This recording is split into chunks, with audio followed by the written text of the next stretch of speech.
everybody. So way back when I reviewed The Fires of Heaven, book 5 of the Wheel of Time, I said that I felt like that with that book, Robert Jordan accomplished something that put him in the upper echelon of writers. That if the story ended up being just complete trash after that, if it just stopped being any sort of good, he would have already accomplished something up to that point in the series where I feel like he is that next level. He is that next level of writer. That is how good I felt like the series was up to that point.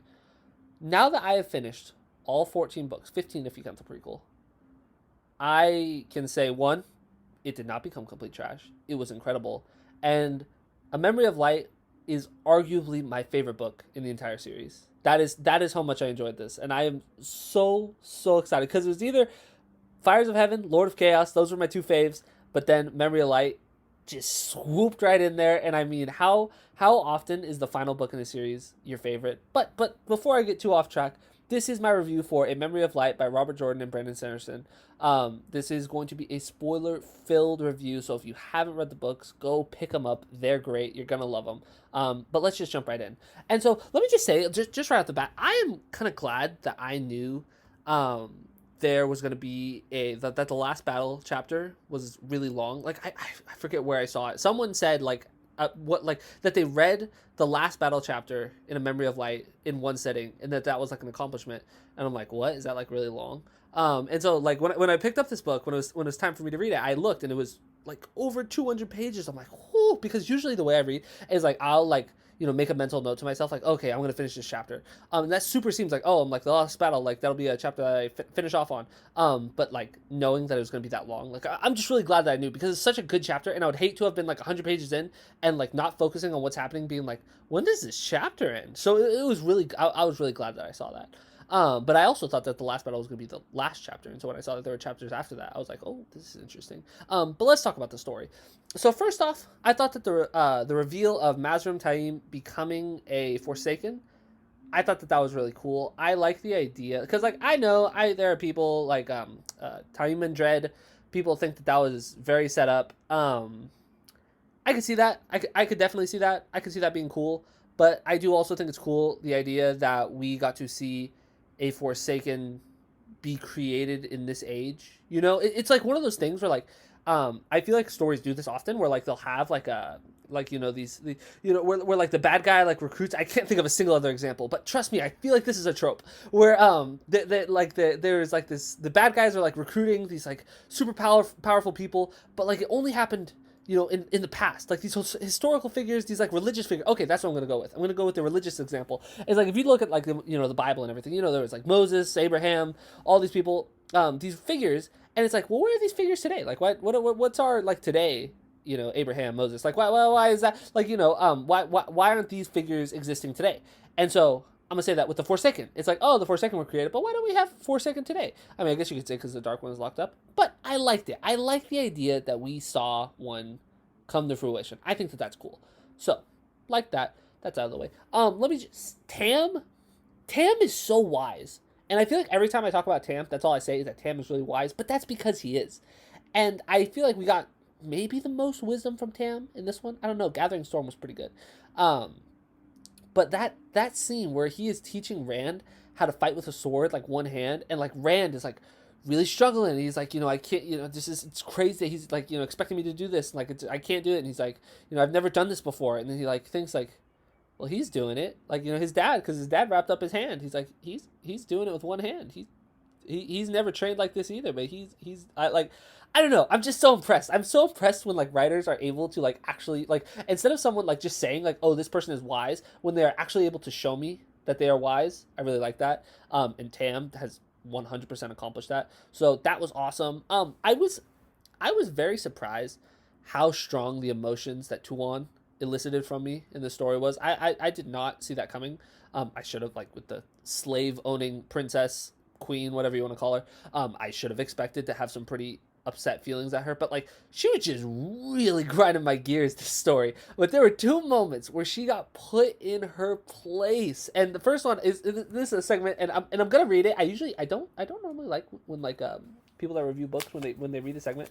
But I really enjoyed this.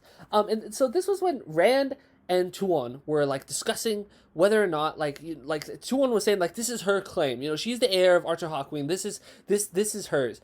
And Rand goes like, you believe I'm the dragon, right? And Rand goes, then you accept me for who I am, Red said, voice growing loud and crisp like a battle horn. I am Lews Therin Telamon, the dragon. I ruled these lands, unified during the Age of Legend.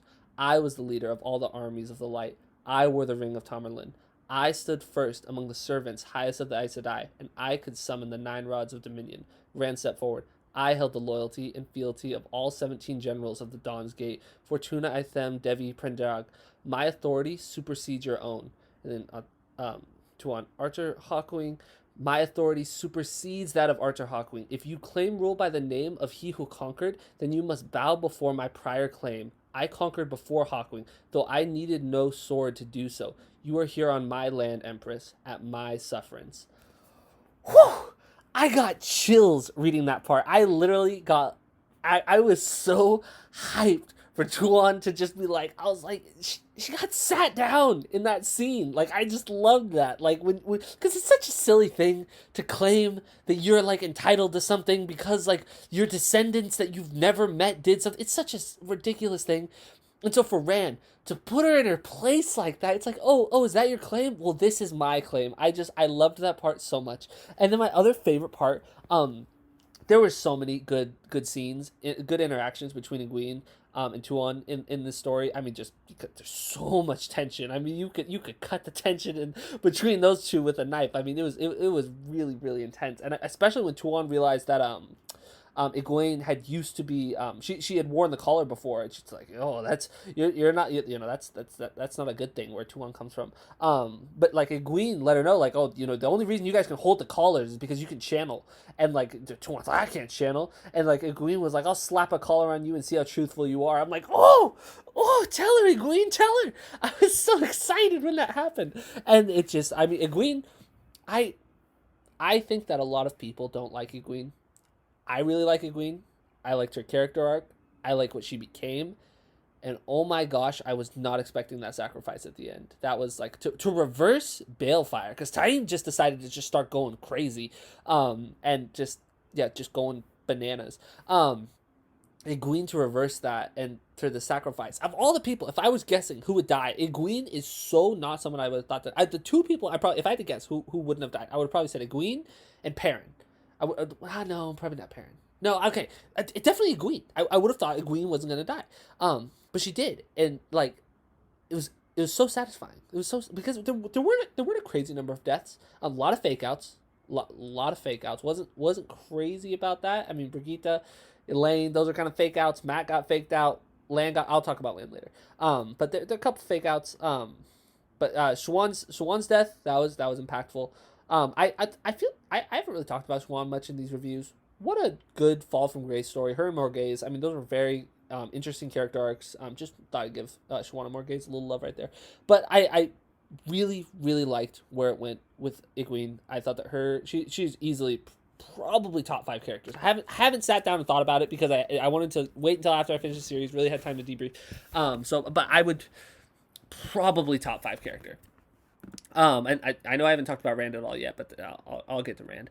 I do want to say the 2 aspects of this book that I wasn't crazy of, and this actually kind of goes for the first one, kind of goes for Gathering Storm and Towers of Midnight as well. I was not crazy about Androl's story, and that is, I get it, but I would have liked to see more from Logain. I thought that Logain, I was pretty disappointed with the lack of Logain that we got in this whole story. I feel like Logain could have been a really important character, and like, why not have Logain be the person whose eyes we're looking for? And I feel like I read somewhere, Androl is like Brandon Sanderson's addition to the Wheel of Time. Like, he wanted something in it that's his. And I get that. I get wanting that, and it actually kind of makes sense because Androl and Bafar, like, there's a lot of magic system involved in that, and like Brandon Sanderson, I mean, magic is his thing. So it made sense, and like, they were definitely like, I just wasn't really feeling them. That's just me personally. And the other part, Padam Fane, that was a fumble. I don't know what else to call that. That was a fumbled ending for Pound and Fane, which is super disappointing. I mean, this is a near this was a pretty much a perfect 10 for an ending. This is a perfect 10 for the story. This asterisk with Pound and Fane, because once I figured out that Pound and Fane was like the Golem, that was his, the parallel. That's, everything's from Lord of the Rings. That Pound and Fane is Golem. I thought that he was gonna have an integral ending, an integral like part of this end of the ending. I thought that he was gonna play a huge role. Didn't really have a big ending at all, and I don't know what was going on with that decision. I really don't. And that's all I'm gonna say. That's all I'm gonna say, because it's such a good story. I don't want to get over negative. That those were my two negatives. Perrin, I said that Perrin's I liked the like going into the dream world in the flesh. I thought that Lanfear, I actually thought, maybe I'm gullible, maybe I'm too naive. I thought that Lanfear was really gonna. I thought that she might turn. I really thought she was gonna be a good guy. I thought maybe not a full good guy, but I thought we might see like some sort of redemption. Nope. And then Perrin just snapping her neck like a twig. Like, jeez, that was dark. And then like, Fail. We also had a fake out death with Fail. But I thought that Perrin had a decent story in this.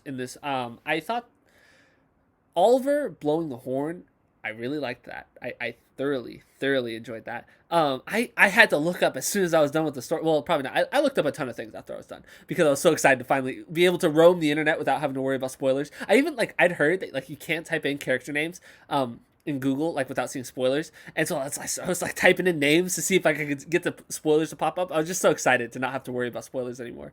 Like, why, when like the horn got detached from Matt, I guess it was in Fires of Heaven when Matt died, and I'm like, okay, that makes sense. He did die, and then he came back, so that definitely makes sense. I saw some people were also speculating it was when he was hung in Shadow Rising. Most people seem to think that wasn't when, though. Either way, Oliver blowing the horn, really like that. And then just like all the heroes and everything, but the heroes, like, they would have fought for the light the whole time. Why were we worried? I don't understand. That's so like, I need to find out like why. Whatever on that one. That is just funny. It's just like we would have never fought for the shadow. It's like, okay. But I thought that Matt getting control of the armies, and I know that this is all over the place. I'm sorry if that bothers people, but I'm really just kind of talking about this as it's coming.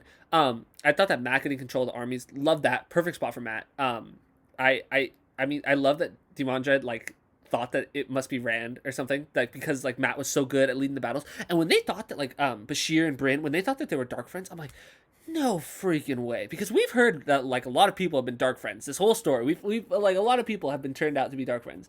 Varians being the most shocking, but I was like, no freaking way. And then when I found out they were being like compelled, I was like, okay, that makes more sense. Matt, really good stuff. His little back and forth with Rand about who like had outdone more, like, like, oh, I cleansed the taint, and then Matt's like, well, guess who freed Moraine? It's like, I loved that. That's such a fun little back and forth between the two of them. Yeah, Matt, I enjoyed where he went. All right, I'll say with Matt, little too comfortable with slavery for me. He's a little too comfortable with that. Like, I would have liked like to see like something in Matt where he's like, I'll change your mind. Like, it doesn't have to be. He doesn't have to go like all like like virtue signaling or whatever. He doesn't have to like all be like all, because that's not Matt. That's not who he is. But like, I would have liked to see him be like, I'll get her to change her mind on that or something like that. Just an offhanded comment where like he like because he's such a high opinion of himself. Like, oh, like I'll talk her out of it. I don't know. It was still good though. I like, and he like wants to teach two on the dice and everything. So we got through a queen. Nynaeve and her role with Moraine. Well, Rand was doing his thing. I'm kind of saving Rand for the last. But Nynaeve and Moraine, I like the role that they played. I love Tom sitting outside, just kind of knifing people as they come by. I'm like, my guy. He's just, he's just trying to write songs and whatnot. I like Tom's role in this. Let's talk about Lan. Lan's that moment where he's fighting Demon Dread. Because first of all, I mean, when he starts coming, and they just the way that they describe Land's sword movements coming, when he's just like, he swings like super fast, like it was just like I just envisioned it like just like a steady just flow of Land, like his arm is not stopping, just going like with just such a speed, because we know that Land is such a skilled swordsman. And it doesn't seem fake at all that Land would be able to deal with Demon Dread like this. I mean, Land has consistently proved himself throughout the entire story, of being just like such a good fighter. I mean, he's got to be. I mean, that has to cement him as the best swordsman in Wheel of Time. I'd be very interested if there's anyone that thinks that Land is not best with the sword. I gotta look that up after this. Yeah, Land. But then that callback all the way back to the Great Hunt of having to sheath the sword within yourself. When I realized that that's what Land was gonna do, my heart split into two. And then when he go like Diamond Dread's like, oh, you're not gonna win. He's like, I didn't come here to win. I came here to kill you. I was just like, he freaking just took the sword and he chopped off Demon Dread's head. And I was like, oh, and I was so I would normally expect that I would be upset that Land was alive. Like, I wouldn't like that normally, I don't think.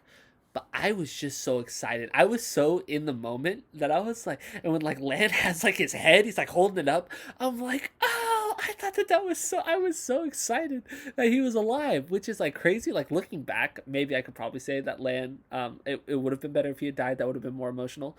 But in the moment, I was not upset. I had no reservations where I was like, oh, I wish he had died. No, no, no, no, no. I thoroughly enjoyed that. So yeah, Land's resolution I thought was great, and so let's circle it all the way back to Rand. The Dragon's Peace, that's a cool idea. Interesting. Be interested to hear what people's speculations are if like that ended up working out. I think that Avienda and her move with like the Aiel being like basically the police, that's really cool. I hope that saves the Aiel. We don't know. I love how much is ambiguous. That's great about this. I love how ambiguous the story is. But not knowing some of the things, I'm like, dang, I wish there were more books. But also, I don't wish there were more books, honestly. I think that this was a perfect ending. But anyway, the Dragon's Peace, I thought it was good. I thought that the conflict between Egwene, and honestly a lot of the lords, they had problems with it. But Egwene obviously was the most vocal. But Moraine coming in, and she just starts quoting the prophecy of the dragon. She's just letting him know. And that moment when Rand when like got to see Moraine again, like I feel like he like got on his knees, I think, and like like took her hand. Like he was so excited to see her. I really really like that. I love the idea that like Rand is just so powerful, but that he could like humble himself like that in front of like his old teacher.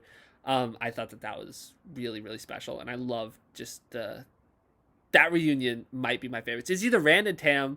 But Rand and Tam, that reunion got a little soured. But that is either that one or Rand and Moraine. Those two were really really good. But Rand's whole battle with the Dark One, that's tough to pull off. When you have this like otherworldly figure, when you have this big bad, it's hard to have a satisfying ending to that. And I am so glad that it was not an ending that came through like just like a fight. To have this like kind of moral battle where like this, I feel like there's so many like lessons from this story. And like honestly, you could probably widen that, just say that Wheel of Time in general has a lot of lessons. But this book, I felt like the stuff it was saying were like, I mean, it's like the Dark One isn't evil. The Dark One just represents choice. I mean, obviously the Dark One's evil. But like I kind of feel like that's like, or not even choice, like free will. It felt like that's what the Dark One kind of represents, because like or maybe it is just evil. I'm not sure. But like those alternate worlds, I thought that was so interesting to see that. And like Rand's just kind of his whole time with the Dark One, where like I mean there was like a point where I believe he was just like curled up, just like just weeping, and it just like just really I was feeling that right there. Then just all these things are happening, and Rand. It's just broken, and considers just letting everything just go, like ending everything. There's just so much there, and I mean Rand is might be my favorite character in any story that I've ever read. There are characters from A Song of Ice and Fire that probably rival Rand. I wouldn't be able to think of them off the top of my head, but like Rand, I loved his story so much, and I honestly little little confused because I thought like, did we just seal the Dark One back up? I'm a little confused on that. Not gonna lie. Maybe I missed something, but because like I know he didn't kill the Dark One because we realized that we don't want to kill the Dark One. So I think we just sealed him back up, but I'm little confused on that one. But I do like because then I thought Rand died, and then I was a little upset. I was like, why is Avienda not more upset? Like I feel like Elaine and Min, they were also like not very upset. But like Avienda, I remember distinctly being like, "What's up with you? Why aren't you sadder about this?" It felt weird. But then when like I think it was Min, it was Min's POV. She's like, "How are we gonna convince him he's actually dead?" I was like, "What?" And then we cut, and Rand is in Moradin's body. That I that was so surprising. I was so not expecting that. And I love that so much. I had no idea how much I wanted that until it happened. I that's the ending Rand deserved, that he needed, that he because his whole story is about how he doesn't have a life. He got his life stolen from him. He had resigned to dying basically so early on in the story, and that he just constantly just kind of a pawn. He's a pawn for everyone. A pawn of the Aes Sedai, a pawn of the pattern, everything. He never felt like he had any free will, any choice in the matter. And anytime he tried to take like any kind of like things into his own hands, it ended up feeling like he didn't have that control. And to have that ending where he could he could do whatever he wanted. He was free. Someone pointed this out. I wish they hadn't, because then I don't want to know this. But like he wasn't thinking about the fact that he was leaving his kids. I wish he had thought about that. But it's okay. I'm gonna just forget that I found that out. It hadn't occurred to me that he was like just kind of leaving behind his children. I'm gonna just ignore that. But he was going and just was gonna live his own life, and I really like that. And then when he reaches for the true sword or the one power, can't feel it. Lights his little his smoking thing. Lights it anyway. I not sure how that happened. But it was such a great ending. Well, it was not the ending. It was just an ending.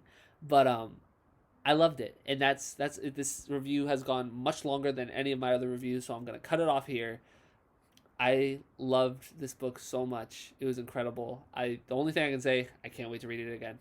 I'm 100% reading it again. I can't wait for the show. I can't wait to read it again. This is a story that is going to be with me forever, and I loved it. And so if you guys enjoyed this review, make sure to like and subscribe. If you disagreed with anything I said, make sure to comment down below. But I hope you have a great day, and yeah, see you next time.